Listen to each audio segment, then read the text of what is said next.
Hey guys, welcome back to channel. ഇന്ന് നമ്മൾ കാണാൻ പോകുന്നത് പൊട്ടേറ്റോ ലാബിൻ്റെ 11th എപ്പിസോഡാണ്. അപ്പോൾ കഴിഞ്ഞ എപ്പിസോഡിൽ ബേഖോയാണ് മീക്കിങ്ങിന് 6 വർഷം മുമ്പ് അവളെ പറ്റി ഫേക്കായിട്ടുള്ള ഒരുപാട് റൂമേഴ്സൊക്കെ പറഞ്ഞ് കുറേ കാര്യങ്ങളൊക്കെ സ്പ്രെഡ് ചെയ്ത് അവളെ ആ ഒരു ജോലിയിൽ നിന്ന് തന്നെ റിസൈൻ ചെയ്യിപ്പിച്ച് അവൾക്ക് അത്രയും മാനക്കേടും വേദനകളും ഒക്കെ കൊടുത്തതെന്ന് അവൻ തന്നെ മീക്കിങ്ങിൻ്റെ അടുത്ത് റിവീൽ ചെയ്യുകയാണ്. അങ്ങനെ ഈ എപ്പിസോഡിൻ്റെ സ്റ്റാർട്ടിങ്ങിൽ ഇതെല്ലാം അറിഞ്ഞ് വളരെ ഷോക്ക്ഡായിട്ട് മീക്കിങ് അവൻ്റെ സോറി പോലും കേൾക്കാൻ നിൽക്കാതെ അവിടെ നിന്ന് വേഗം തന്നെ മാറി പോകുന്നുണ്ട്.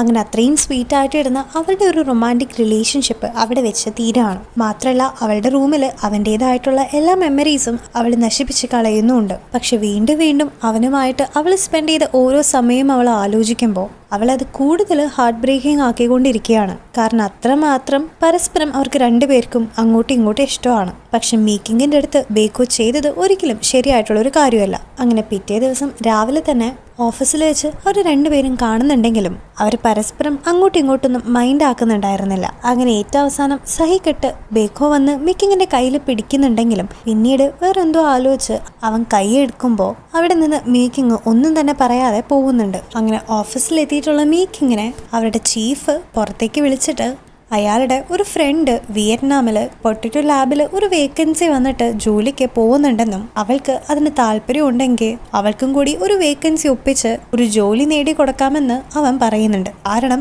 മേക്കിങ് അത്രമാത്രം ഹാർഡ് വർക്കിംഗ് ആണെന്നും ആ ഒരു ജോലി നഷ്ടപ്പെട്ട് കഴിഞ്ഞാൽ അവൾക്ക് എത്രമാത്രം വിഷമം ഉണ്ടാവുമെന്നും ചീഫിന് നന്നായി തന്നെ അറിയാമായിരുന്നു. പക്ഷെ ഇതെല്ലാം കേട്ടിട്ടും മേക്കിങ് താനൊരിക്കലും അങ്ങനെ പുറത്തേക്ക് പോകാൻ നോക്കുന്നില്ലെന്നും ഈ പൊട്ടറ്റോ ലാബും അതിൻ്റെ മെമ്മറീസും അവൾക്ക് വളരെ പ്രിയപ്പെട്ടതായതുകൊണ്ട് ഇനിയിപ്പോൾ 2 ദിവസമായി കഴിഞ്ഞാലും അവിടെ തന്നെ തുടരാനായിട്ട് അവളെ കൊണ്ട് സാധിച്ചു കഴിഞ്ഞാൽ അതിൽ അവൾ ഏറ്റവും കൂടുതൽ ഹാപ്പി ആയിരിക്കുമെന്നും അവൾ പറയുന്നുണ്ട്. മാത്രമല്ല ആ ഒരു ലാബ് കണ്ടുപിടിച്ച പുതിയ പൊട്ടറ്റോസ് വെച്ചിട്ടുണ്ടാക്കുന്ന പൊട്ടറ്റോ ചിപ്സിൻ്റെ റേറ്റിങ്ങും മറ്റു കാര്യങ്ങളൊക്കെ ഞാനായിട്ട് അവൾക്ക് താല്പര്യമുണ്ടെന്നും അവൾ പറയുന്നുണ്ട്. ഇതേസമയം ബേഖോയാകട്ടെ ഇനി എന്ത് ചെയ്യുമെന്ന് അറിയാണ്ട് വളരെ വിഷമിച്ച് അങ്ങോട്ടും ഇങ്ങോട്ടൊക്കെ നടക്കുന്ന സമയത്താണ് അവൻ ചെന്ന് അവിടെ ഫാമിൽ വർക്ക് ചെയ്യുന്ന കുറച്ച് ലേഡീസിന് മുമ്പിൽ ചെന്ന് ചാടുന്നത്.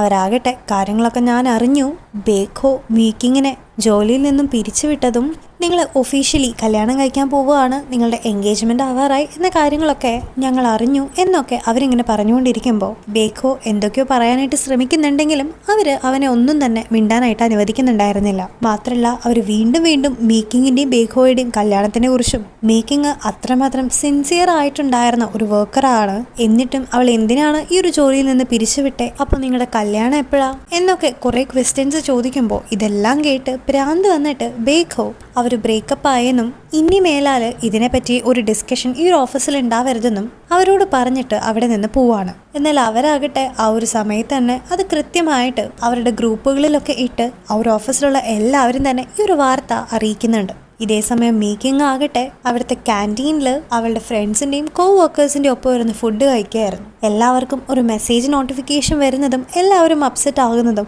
അവളെ നോക്കുന്നതും, എന്നാൽ അവൾക്ക് മാത്രം യാതൊരു മെസ്സേജ് വരാത്തതൊക്കെ മീക്കിങ് ശ്രദ്ധിച്ചുകൊണ്ടേയിരിക്കുന്നുണ്ടായിരുന്നു. അങ്ങനെ ഏറ്റവും അവസാനം അവളുടെ അടുത്തിരുന്ന ഒരാളുടെ ഫോൺ നോക്കിയിട്ട് അവൾ ആ ഒരു മെസ്സേജ് വായിക്കുമ്പോഴാണ് ബേഖോയും താനും ബ്രേക്കപ്പ് ആയി എന്നുള്ളൊരു വാർത്ത ബേഖോ അനൗൺസ് ചെയ്തു എന്ന രീതിയിൽ ഫാമേഴ്സ് അവരുടെ ഗ്രൂപ്പിലേക്ക് മെസ്സേജ് ഇട്ടിരിക്കുന്നത് അവൾ കാണുന്നത്. ഇത് കണ്ട് ദേഷ്യം വന്നിട്ട് അവൾ അപ്പം തന്നെ ബേഖോയുടെ ഓഫീസിലേക്ക് പോകുന്നുണ്ട്. എന്നോട് ഒരു വാക്കുപോലും ചോദിക്കാതെ ഇങ്ങനൊരു കാര്യം അനൗൺസ് ചെയ്യാനായിട്ട് നിങ്ങളോട് ആരാ പറഞ്ഞേന്നും ഇനി അതിൻ്റെ പേരിലുണ്ടാവുന്ന നാണക്കേടുകളും കളിയാക്കലുകളും മറ്റു റൂമേഴ്സും ഒക്കെ താൻ എന്താണ് ചെയ്യേണ്ടതെന്നും അവൻ്റെ അടുത്ത് ചോദിക്കുകയാണ്. അവളെ ജോലിയിൽ നിന്ന് പിരിച്ചുവിട്ടു എന്ന് പറഞ്ഞിട്ട് തന്നെ ഓഫീസിൽ കുറേ പ്രശ്നങ്ങൾ നടന്നുകൊണ്ടിരിക്കുകയാണ്. അതിൻ്റെ ഇടയിൽ ഇങ്ങനൊരു കാര്യം കൂടി വരുമ്പോൾ ഞാൻ എന്ത് ചെയ്യണമെന്ന് അവൾ ചോദിക്കുമ്പോൾ മേക്കിങ്ങിനോടും കൂടി ആലോചിക്കാതെ ഇങ്ങനൊരു കാര്യം അനൗൺസ് ചെയ്തത് തെറ്റായി പോയെന്ന് ബേഖോയും സമ്മതിക്കുകയാണ്. അങ്ങനെ ഇനി തൻ്റെ കൺമുമ്പിൽ പോലും വരരുതെന്നും ഞാനിവിടെ വർക്ക് ചെയ്യുന്ന ദിവസത്തോളം വരെയെങ്കിലും ഞാൻ ഇത്തിരി സമാധാനത്തിലിരുന്നോട്ടെ എന്നും പറഞ്ഞിട്ട് അവൾ അവിടെ നിന്ന് പോകുന്നുണ്ട്. ഇതേസമയം മീക്കിങ്ങിൻ്റെ വീട്ടിലാകട്ടെ ബേഖോയും കൂടിയുള്ള ഫോട്ടോസൊക്കെ ഡസ്റ്റ്ബിന്നിൽ കിടക്കുന്ന കാണുന്ന ഉംജും ക്യങ്ങും കൂടിയിട്ട് മീക്കിങ്ങിൻ്റെ ഇപ്പോഴത്തെ ആ ഒരു വിഷമത്തിനെല്ലാം കാരണം അവർ തമ്മിലുള്ള റിലേഷൻഷിപ്പിലുള്ള എന്തെങ്കിലും ഇഷ്യൂ ഒക്കെ ആവുമെന്ന് വിചാരിക്കുന്നുണ്ട്. അങ്ങനെ മീക്കിങ് വരുന്ന സമയമാവുമ്പോൾ പതിവില്ലാതെ വളരെ സ്നേഹത്തോടെ അവരിങ്ങനെ അഭിനയിക്കുമ്പോൾ അത് കണ്ട മീക്കിങ്ങിന് കാര്യം മനസ്സിലായിട്ട് അവളും ബേഖോയും തമ്മിൽ ബ്രേക്കപ്പ് ആയി എന്നുള്ള കാര്യം അവരോട് ഓപ്പൺ ആയിട്ട് പറഞ്ഞിട്ട് അവൾ അവളുടെ റൂമിലേക്ക് പോവാണ്. ഈ സമയം ഒങ്ജു അവളെ ഫോളോ ചെയ്ത് റൂമിലേക്ക് ചെന്നിട്ട് നിങ്ങളുടെ പ്രോബ്ലം എന്താണെന്ന് പറയാനായിട്ട് നിനക്ക് പറ്റുമ്പോൾ എന്നോട് ഷെയർ ചെയ്യാൻ പറയുമ്പോൾ മീക്കിങ് അവളുടെ അടുത്ത് എല്ലാ കാര്യങ്ങളും ഓപ്പൺ ആയിട്ട് തന്നെ പറയാണ്. അവളുടെ ജീവിതത്തിൽ അവൾ ഒരിക്കലും ഓർക്കാനായിട്ട് ആഗ്രഹിക്കാത്ത ആ ഒരു കാര്യം അവൾ എത്രമാത്രം ഓടിപ്പോവാൻ ശ്രമിച്ചാലും വീണ്ടും വീണ്ടും അവളുടെ അടുത്തേക്ക് തന്നെ വന്നുകൊണ്ടിരിക്കുന്ന പോലെയാണെന്ന് മീക്കിങ് പറയാണ്. ബേക്കോയുടെ ഭാഗത്ത് നിന്ന് അങ്ങനെ ഒരു തെറ്റ് ഉണ്ടാവുമെന്ന് അവൾ ഒരിക്കലും വിചാരിച്ചിട്ടില്ലെന്നും അവൾക്കത് ഒരിക്കലും ക്ഷമിക്കാനായിട്ട് കഴിയില്ലെങ്കിലും അവളുടെ ഉള്ളിലുള്ള എന്തോ ഇപ്പോഴും മനസ്സിലാക്കാനായിട്ടും അവൻ ഇതെല്ലാം അവളാണെന്ന് അറിഞ്ഞിട്ട് ചെയ്തതല്ലെന്നും അവൻ്റെ സീനിയേഴ്സ് അവനോട് പറഞ്ഞ കാര്യം മാത്രമാണ് അവൻ ചെയ്തതെന്നൊക്കെ പറഞ്ഞ് അവൾ അവളെ തന്നെ സമാധാനിപ്പിക്കാനായിട്ട് നോക്കുന്നുണ്ടെങ്കിലും അവൾ അത്രമാത്രം ഹേർട്ട് ചെയ്തൊരു കാര്യത്തിന് അവൻ പങ്കാളിയായി എന്നൊരു ഫാക്റ്റ് മീക്കിങ്ങിനെ വളരെയധികം വേദനിപ്പിക്കുകയാണ്. അങ്ങനെ ഇതെല്ലാം കേട്ട് ഒങ്ജുവും വളരെയധികം വിഷമിച്ച് പുറത്തേക്ക് വരുമ്പോൾ ക്യങ് നീ എന്തിനാണ് ഇപ്പോൾ വിഷമിക്കുന്നതെന്ന് അവളുടെ അടുത്ത് ചോദിക്കുമ്പോൾ ബേഖോ അവളെ ഡിസപ്പോയിന്റ് ചെയ്ത പോലെ ഒങ്ജുവും കുറേ നാളുകളായിട്ട് അവളിങ്ങനെ ഡിസപ്പോയിന്റ് ചെയ്തുകൊണ്ടിരിക്കുകയാണെന്നും അത് അവൾ അറിഞ്ഞു കഴിഞ്ഞാൽ എങ്ങനെ റിയാക്ട് ചെയ്യുമെന്ന് ഒങ്ജുവിന് യാതൊരു ഐഡിയ ഇല്ല എന്നും പറയുന്നുണ്ട്. അവിടുന്ന് കട്ട് ചെയ്ത് ബേഖോയെ കാണിക്കുമ്പോൾ അവനും വളരെയധികം അൺകംഫർട്ടബിൾ ആയിട്ട് ഇനി എന്ത് ചെയ്യണം എന്നറിയാണ്ട് അവൻ്റെ ബാഗും ലഗേജൊക്കെ എടുത്തിട്ട് മീക്കിങ്ങിനെ ബുദ്ധിമുട്ടിക്കണ്ട എന്ന് കരുതി അവളുടെ ഗസ്റ്റ് ഹൗസിൽ നിന്നും പോകുന്നുണ്ട്. അങ്ങനെ രാവിലെ കണ്ടിന്യൂസ് ആയിട്ട് അലാറം അടിക്കുന്നതിന്റെ സൗണ്ട് കേട്ടിട്ട് മീക്കിങ്ങിന്റെ റൂമിൽ ചെന്ന് നോക്കുമ്പോൾ അവിടെ വളരെ വയ്യാതെ സ്റ്റൊമക് ക്രാംസുമായിട്ട് കിടക്കാണ് മീക്കിങ്. ഇതേ സമയം പതിവില്ലാതെ ബേഖോ സിയോളിൽ എത്തിയതിനെ തുടർന്ന് സംശയിച്ച് കീസെ അവന്റെ അസിസ്റ്റന്റിനോട് കാര്യങ്ങൾ ചോദിക്കുമ്പോൾ അന്ന് പറഞ്ഞതുപോലെ ബേഖോ എല്ലാ കാര്യങ്ങളും മീക്കിങ്ങിന്റെ അടുത്ത് തുറന്നു പറഞ്ഞു എന്ന് അവന് ഒരു ഡൗട്ട് തോന്നുന്നുണ്ട്. അങ്ങനെ അവൻ ഓഫീസിലേക്ക് വന്നിട്ട് മീക്കിങ്ങിനെ വിളിച്ച് സംസാരിക്കുമ്പോൾ അവളുടെ സൗണ്ട് എല്ലാം വല്ലാതെ ഇരിക്കുന്നത് കണ്ടിട്ട് അവൾക്ക് വയ്യേ എന്ന് ചോദിക്കുമ്പോൾ നിന്നെ കണ്ടത് മുതലാണ് അവൾക്ക് ഈ പ്രശ്നങ്ങളെല്ലാം തുടങ്ങിയതെന്നും ഇപ്പൊ ആരെ വിശ്വസിക്കണം എങ്ങനെ വിശ്വസിക്കണം എന്ന് അവൾക്ക് തന്നെ ഒരു പിടിയില്ലാണ്ടാണ് അവൾ ഇരിക്കുന്നതെന്നൊക്കെ അവള് പറയുന്നുണ്ട്. പിന്നീട് കീസ് എന്തെങ്കിലുമൊക്കെ പറയുന്നേക്കാളും മുമ്പ് അവള് ഫോൺ കട്ട് ചെയ്ത് പോവാണ്. ഇതേസമയം ബേഖോയാകട്ടെ അവന്റെ ജോലിയിൽ അവൻ ഇതുപോലെ ചെയ്തിട്ടുള്ള എല്ലാ മോശ കാര്യങ്ങളെയും പറ്റി ആലോചിച്ചുകൊണ്ടിരിക്കുമ്പോൾ കീസെ അവിടേക്ക് വന്നിട്ട് നിങ്ങൾ തമ്മിൽ ശരിക്കും എന്താ പ്രോബ്ലം, ഒരാൾ ദേ ഇവിടെ ഇങ്ങനെ ആലോചിച്ചിരിക്കുന്നു, മറ്റയാൾ അവിടെ വയ്യാണ്ട് കിടക്കുന്നു എന്നൊക്കെ പറയുമ്പോഴാണ് മീക്കിങ്ങിന് വയ്യാന്നുള്ള കാര്യം ബേഖോ അറിയുന്നത്. വേഗം തന്നെ അവൻ ഫുഡൊക്കെ ഉണ്ടാക്കിയിട്ട് മീക്കിങ്ങിന്റെ അടുത്തേക്ക് വരുന്നുണ്ടെങ്കിലും അവൻ അകത്തേക്ക് കയറാനായിട്ട് മടിക്കുകയാണ്. അങ്ങനെ പിന്നീട് ക്യങ്ങിന്റെ കയ്യിൽ അവൻ ആ ഒരു ഫുഡ് കൊടുത്ത് ക്യങ് അത് മീക്കിങ്ങിന് വേണമെന്ന് ചോദിക്കുമ്പോൾ അതിന്റെ സ്മെല്ലൊക്കെ വരുമ്പോൾ തന്നെ അത് അവനല്ല ഉണ്ടാക്കിയതെന്നും അത് ബേഖോയാണെന്നും മനസ്സിലാക്കുന്ന മീക്കിങ് നേരെ തന്നെ അത് ബേഖോയുടെ അടുത്തേക്ക് കൊണ്ടുകൊടുക്കുകയാണ്. പിന്നീട് അവൾ എന്താ നിന്റെ ഉദ്ദേശമെന്നും ഇനി ഇങ്ങനെ ഓരോ സാധനങ്ങൾ ഉണ്ടാക്കിയിട്ട് എൻ്റെ പിന്നാലെ വരരുതെന്നൊക്കെ അവൻ്റെ അടുത്ത് സ്ട്രിക്റ്റ് ആയിട്ട് പറയുമ്പോൾ പിന്നെ നിനക്ക് വയ്യാന്നറിഞ്ഞ് ഞാൻ പിന്നെ എന്ത് ചെയ്യണം, എനിക്ക് വെറുതെ നോക്കിയിരിക്കാൻ പറ്റുമോ എന്നൊക്കെ അവനും ചോദിക്കുകയാണ്. അങ്ങനെ അന്ന് രാത്രി ഒങ്ജു മീക്കിങ്ങിനുമായിട്ടുള്ള മരുന്നുകളൊക്കെ ആയിട്ട് അവളുടെ അടുത്തേക്ക് വന്നിട്ട് കരഞ്ഞുകൊണ്ടിരിക്കുകയാണ്. എന്തോ ഒരു പന്തികേടുണ്ടെന്ന് മനസ്സിലാകുന്ന മീക്കിങ് ആ കാര്യം അവളുടെ അടുത്ത് ചോദിക്കുമ്പോൾ ആദ്യം അവളത് പറയാനായിട്ട് തയ്യാറായില്ലെങ്കിലും പിന്നീട് ബേഖോയെ പോലെ ഒങ്ജുവും ചെയ്ത എന്തെങ്കിലും ഒരു കാര്യം അവളെ ഹേർട്ട് ചെയ്തിട്ടുണ്ടെങ്കിൽ അവള് ഒങ്ജുവിനെയും ലീവ് ചെയ്യുമോന്ന് ഒങ്ജു ചോദിക്കുമ്പോൾ കാര്യം എന്താണെന്ന് തെളിച്ചു പറയാനായിട്ട് മീക്കിങ്ങും പറയാണ്. അപ്പോഴാണ് വർഷങ്ങൾക്ക് മുമ്പേ തന്നെ മീക്കിങ്ങും കീസയും ബ്രേക്കപ്പ് ആവുന്നേക്കാളും മുമ്പ് തന്നെ കീസെ അവളെ ചീറ്റ് ചെയ്യായിരുന്നുവെന്ന് ഒങ്ജു അറിയാമായിരുന്നു എന്നത് അവള് പറയുന്നത്. അവള് ഷോപ്പിങ്ങിന് പോകുന്ന സമയത്ത് ഒരു ബ്രൈഡൽ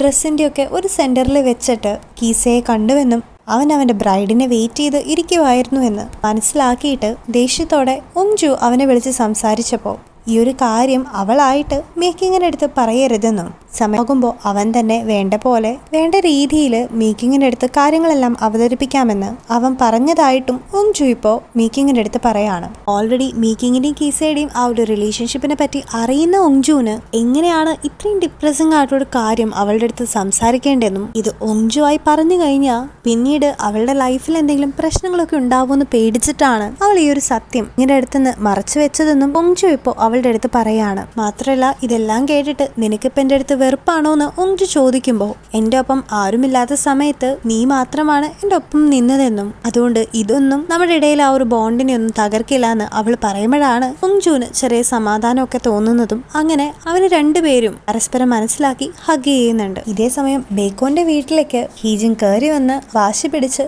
ലാസ്റ്റ് ബേഖോയും ഹീജനും കൂടിയിട്ട് ഫുഡ് കഴിക്കാനായിട്ട് പുറത്തേക്ക് പോകുന്നുണ്ട്. അതിനിടയിൽ വെച്ച് കീസയ്ക്ക് കല്യാണത്തിന് മുമ്പ് ഒരു ഗേൾ ഫ്രണ്ട് ഉണ്ടായിരുന്നതായിട്ട് നിനക്കറിയുമോ എന്ന് ബേഖോ ചോദിക്കുമ്പോൾ കീസെ കല്യാണത്തിന് മുമ്പ് തന്നെ അത് ഓൾറെഡി ഹീജനിൻ്റെ അടുത്ത് പറഞ്ഞിട്ടുണ്ടായിരുന്നുവെന്നും പക്ഷെ അത് കേട്ടിട്ടും തൻ്റെ ഒപ്പം തന്നെ നിൽക്കാനാണ് ഹീജിൻ പറഞ്ഞതെന്നും അവൾ തന്നെ ബേക്കോയുടെ അടുത്ത് പറയാണ്. ആ ഒരു സമയത്ത് താൻ ഇത്തിരി സെൽഫിഷ് ആയിട്ട് എടുത്ത തീരുമാനമാണെങ്കിലും ഈസയെ അത്രയ്ക്കും ഇഷ്ടമായതുകൊണ്ട് മാത്രമാണ് അവൾ അങ്ങനെ ഒരു തീരുമാനം എടുത്തതെന്നും അവൾ പറയാണ്. മാത്രമല്ല മേക്കിങ്ങിനെ നിനക്ക് ശരിക്കും ഇഷ്ടമാണോ എന്ന് ബേക്കോയോട് ചോദിക്കുമ്പോൾ ബേക്കോ അതിന് യെസ് ഓർ നോ എന്ന് പറയുന്ന ക്ലിയർ ആയിട്ടൊരു മറുപടി കൊടുക്കുന്നില്ലെങ്കിലും ബേക്കോയ്ക്ക് ഒരു കാര്യം ഫൈനലായിട്ട് ഒരു തീരുമാനം എടുക്കാനായിട്ട് സമയം വേണമെന്നും അത് പക്ഷേ അവനെടുക്കുന്ന ഏറ്റവും ബെസ്റ്റ് തീരുമാനമായിരിക്കും എന്ന് പറഞ്ഞിട്ട് ഇത്രയൊക്കെ ഉണ്ടായെങ്കിലും അവൾ പണ്ടെടുത്ത ആ ഒരു തീരുമാനം അത് ഇപ്പോഴും അവൾ റിഗ്രറ്റ് ചെയ്യുന്നില്ലെന്നും ഇപ്പോഴും അവൾക്ക് കീസയെ വലിയ ഇഷ്ടമാണെന്നും അവള് ബേക്കോയുടെ അടുത്ത് പറയുന്നുണ്ട്. അങ്ങനെ പിറ്റേ ദിവസം ആകട്ടെ പൊട്ടറ്റോ ലാബിലെ എല്ലാവരും തന്നെ ഫീൽഡ് വർക്കിലേക്ക് ഇറങ്ങിയിട്ടുണ്ട്. മേക്കിങ്ങും അവരോടൊപ്പം ജോയിൻ ചെയ്തിട്ടുണ്ട്. വയ്യെങ്കിൽ റെസ്റ്റ് എടുത്തോളാനായിട്ട് അവർ പറയുമ്പോൾ അതൊന്നും തന്നെ കൂട്ടാക്കാതെ അവള് അവരോടൊപ്പം തന്നെ നല്ല രീതിയിൽ ഹാർഡ് വർക്ക് ചെയ്യാണ്. അങ്ങനെ എല്ലാവരുടെയും ഹാർഡ് വർക്കിന്റെ ഒക്കെ റിസൾട്ട് ആയിട്ട് അവരെല്ലാ പൊട്ടറ്റോസിനെയും തന്നെ കൃഷി ചെയ്ത് എടുത്തിട്ടുണ്ട്. അങ്ങനെ എല്ലാവരും അതിന്റെ സന്തോഷത്തിൽ നിൽക്കുമ്പോഴാണ് മേക്കിങ്ങിന് ഫോണിലേക്ക് ഒരു കോള് വരുന്നത്. അത് കേട്ട് അവൾ വളരെയധികം ഷോക്ക്ഡ് ആയിട്ട് പെട്ടെന്ന് തന്നെ ഓഫീസിലേക്ക് പോകുന്നുണ്ട്. കാര്യം എന്താണെന്ന് വെച്ചാൽ ഈ പൊട്ടറ്റോ ചിപ്സിനൊക്കെ ഉണ്ടാക്കുന്നതിന് വേണ്ടിയിട്ട് 500 ടൺ കണക്കിന് പൊട്ടറ്റോസിനെ അവർ സൂക്ഷിച്ചു വെച്ചിട്ടുണ്ടായിരുന്ന ഫ്രീസറിന് എന്തോ ഒരു ഡാമേജ് സംഭവിച്ചിട്ട് ഈ 500 ടൺ പൊട്ടറ്റോസും നശിച്ചു പോയിട്ടുണ്ടായിരുന്നു. അതുകൊണ്ട് തന്നെ ഇനി അവർക്ക് 500 ടൺ പൊട്ടറ്റോസ് കിട്ടാനായിട്ട് വേറെ എവിടെന്നെങ്കിലും ഇത്രയും ക്വാണ്ടിറ്റിയിൽ പൊട്ടറ്റോസിന് ഓർഡർ ചെയ്യേണ്ടി വരുമെന്ന് ബേക്കോ പറയുമ്പോൾ ഒരുപക്ഷെ അവർ അങ്ങനെ ചെയ്യുകയാണെങ്കിൽ ബാക്കിയുള്ളവർ നമ്മുടെ ഈ ഒരു അവസ്ഥ മുതലെടുത്തിട്ട് പൈസ വളരെയധികം കൂട്ടിയിട്ട് നമുക്കതൊരു വലിയ നഷ്ടമാവുമെന്നും അതിന് പകരം സാധാരണ ഫാമേഴ്സിന്റെ കയ്യിൽ നിന്ന് ഈ പൊട്ടറ്റോസിനെല്ലാം കളക്ട് ചെയ്താൽ പോരേന്ന് ഒരു ഐഡിയ പറയുമ്പോൾ എല്ലാവരും അതിന് ഓക്കെ പറയാണ്. അങ്ങനെ എല്ലാവരും കൂടി ടീമുകളായിട്ട് ഓരോ ഫാമേഴ്സിന്റെ അടുത്ത് പോയിട്ട് പൊട്ടറ്റോസിനെല്ലാം കളക്ട് ചെയ്യാനായിട്ട് തീരുമാനിക്കുകയാണ്. ഈ സമയം ബേക്കോ മേക്കിങ്ങിൻ്റെ ഒപ്പം തന്നെ പോവാമെന്ന് പറയുന്ന കേട്ടിട്ട് എല്ലാവരും ഷോക്ക്ഡ് ആയിട്ട് അവർ വീണ്ടും റിലേഷനിലായോ എന്ന് ചോദിക്കുമ്പോൾ ഞങ്ങൾ റിലേഷനിലൊന്നും ആയിട്ടില്ലെന്നും അവനിത് എന്ത് ഭാവിച്ചാന്ന് തനിക്കറിയില്ലാന്നും മേക്കിങ് പറയുന്നുണ്ട്. അങ്ങനെ ആ ഒരു ലാബിലുള്ള എല്ലാവരും തന്നെ അത്യാവശ്യം പൊട്ടറ്റോസിനൊക്കെ കളക്ട് ചെയ്തുകൊണ്ടിരിക്കുന്നതിൻ്റെ ഇടയിൽ ബേക്കോയും അവരോടൊപ്പം തന്നെ കൂടുന്നുണ്ട്. ഈ സമയത്ത് എന്നെ എന്തിനാണ് നിങ്ങളൊപ്പം കൂട്ടിയെന്ന് മേക്കിങ് ചോദിക്കുമ്പോൾ അവന് ഫാംസിനെ പറ്റി ഒന്നും തന്നെ അറിയില്ലെന്നും മേക്കിങ്ങിന് അതൊക്കെ കൈകാര്യം ചെയ്ത് നല്ല ശീലമുള്ളതുകൊണ്ടാണ് അവളെ കൂട്ടിയതെന്നും ബേക്കോയും പറയുന്നുണ്ട്. അങ്ങനെ അവർ ജോലി ചെയ്യുന്നതിന്റെ ഇടയിലാണ് അവിടെ ഉണ്ടായിരുന്ന ഒരു ലാഡർമ കാല് തെറ്റിയിട്ട് മേക്കിങ് വീഴാനായിട്ട് പോകുന്നത്. ഇത് കണ്ട ബേക്കോ വേഗം തന്നെ ഓടി വന്ന് അവളെ അവിടെ നിന്ന് മാറ്റി അവളെ കവർ ചെയ്തുകൊണ്ട് പ്രൊട്ടക്ട് ചെയ്തിട്ട് രണ്ടുപേരും കൂടിയിട്ട് താഴോട്ട് വീഴാണ്. പക്ഷെ ഇതിന്റെ ഇടയിൽ ഒരു ലാഡർ കൊണ്ട് ബേക്കോക്ക് ചെറിയൊരു ഇഞ്ചുറി പറ്റി അവൻ ബ്ലീഡ് ചെയ്തുകൊണ്ടിരിക്കുകയാണ്. ഇത് കണ്ട് ദേഷ്യം വന്നിട്ട് നിങ്ങൾ എന്തിനാണ് എന്നെ രക്ഷിക്കാനായിട്ടാണെങ്കിലും ഇങ്ങനെ മുമ്പിലൊക്കെ വന്ന് ഓരോ മണ്ടത്തരങ്ങളൊക്കെ ചെയ്തേന്ന് മേക്കിങ് ഒക്കെ ചോദിച്ച് ദേഷ്യപ്പെടുമ്പോൾ പിന്നെ നിനക്ക് ഹേർട്ടാവുന്നത് നോക്കിയിട്ട് ഞാൻ ഇരിക്കണമെന്ന് ബേക്കോയും ചോദിക്കുകയാണ്. അങ്ങനെ വീണ്ടും അവർ ഓരോന്ന് പറഞ്ഞ് തല്ലുകൂടുന്നതിന്റെ ഇടയ്ക്ക് എനിക്ക് ബ്രേക്കപ്പ് വേണമെന്ന് ഞാൻ നിങ്ങളുടെ അടുത്ത് പറഞ്ഞിട്ടില്ലല്ലോ എന്നും പക്ഷെ അതിനു മുമ്പ് തന്നെ നമ്മൾ ബ്രേക്കപ്പ് ആയെന്ന് ഒഫീഷ്യലി നിങ്ങൾ അനൗൺസ് ചെയ്തതിന്റെ കാര്യമൊന്നും ഉണ്ടായില്ലെന്നും മേക്കിങ് പറയാണ്. അവളോട് ഒരു പ്രാവശ്യം കൂടി സമാധാനത്തിൽ ചോദിച്ച് അവളോട് അപ്പോളജൈസ് ചെയ്തിട്ട് അവൾക്ക് വേണ്ടി വെയിറ്റ് ചെയ്യുന്നേക്കാളും മുമ്പ് എന്തിനാണ് ഇങ്ങനൊരു ഡിസിഷൻ എടുത്തതെന്ന് അവള് ചോദിക്കുന്നുണ്ട്. മാത്രമല്ല നിന്നോട് ഞാനിപ്പോൾ ഇങ്ങനെയൊക്കെ പറഞ്ഞാലും നിന്നോട് ഞാൻ ക്ഷമിച്ചു എന്നല്ല അതിന്റെ അർത്ഥമെന്നും മേക്കിങ് പറഞ്ഞുകൊണ്ടിരിക്കുമ്പോഴാണ് പെട്ടെന്ന് അവർ നിന്നിരുന്ന ആ ഒരു ലാബിന്റെ ഡോറൊക്കെ ക്ലോസ് ചെയ്തിട്ട് ലൈറ്റ് എല്ലാം ഓഫായി പോകുന്നത്. നോക്കുമ്പോൾ അവരുടെ കോവർക്കേഴ്സ് അവർക്ക് രണ്ടുപേർക്കും പരസ്പരം സംസാരിച്ച് ഒരു തീരുമാനത്തിലേക്ക് എത്താൻ വേണ്ടിയിട്ട് ഒപ്പിച്ച ഒരു പണിയായിരുന്നു അത്. ഒന്നിക്കാലം മുമ്പ് അവരൊരു മെഡിക്കൽ കിറ്റും ആ റൂമിന്റെ അകത്ത് വെച്ചിട്ടുണ്ടായിരുന്നു. ഇപ്പോഴും വാതിൽ തുറക്കില്ലാതെ മനസ്സിലായിട്ട് മേക്കിങ് ആ ഒരു മെഡിക്കൽ കിറ്റിൽ നിന്ന് ബാൻഡേജ് എല്ലാം എടുത്തിട്ട് ബേക്കോന്റെ വൂണ്ട് ക്ലീൻ ചെയ്ത് ഇങ്ങനെ ഇരിക്കുന്നതിന്റെ ഇടയിലാണ് ബേക്കോ അവൻ അവളോട് സോറി ചോദിച്ചിരുന്നെങ്കിൽ മേക്കിങ് അവൻ ചെയ്ത തെറ്റ് ക്ഷമിക്കാനായിട്ട് തയ്യാറാവോ എന്ന് ചോദിക്കുന്നത്. ഇത് കേൾക്കുന്ന മേക്കിങ് ഒന്നും തന്നെ പറയാതെ അവിടെ നിന്ന് എഴുന്നേറ്റ് പോവാനായിട്ട് നിൽക്കുമ്പോൾ ബേക്കോ അവളുടെ കയ്യിൽ പിടിച്ചിട്ട് അവന് ശരിക്കും അവളെ ഇഷ്ടമാണെന്നും അവന്റെ തെറ്റൊക്കെ പുറത്ത് വീണ്ടും അവന്റെ ഒപ്പം വരാനായിട്ട് സമ്മതമാണോ എന്ന് ചോദിക്കുന്ന ഒരു സീനോട് കൂടിയിട്ടാണ് ഈ ഒരു എപ്പിസോഡ് ഇവിടെ എൻഡ് ചെയ്യുന്നത്. അങ്ങനെ ബേക്കോ ചെയ്ത ആ ഒരു തെറ്റ് ക്ഷമിക്കാനായിട്ട് മേക്കിങ്ങിന് പറ്റോ ഇല്ലയോ എന്നൊക്കെ അടുത്ത നമ്മുടെ ഫൈനൽ എപ്പിസോഡിൽ റിവീൽ ചെയ്യുന്നതായിരിക്കും. അപ്പോൾ till the next video stay tuned and നിങ്ങൾ എല്ലാവരും ഞങ്ങളുടെ ചാനൽ സബ്സ്ക്രൈബ് ചെയ്യാനും വീഡിയോ ലൈക്ക് ചെയ്യാനൊന്നും മറക്കരുതേ. So by.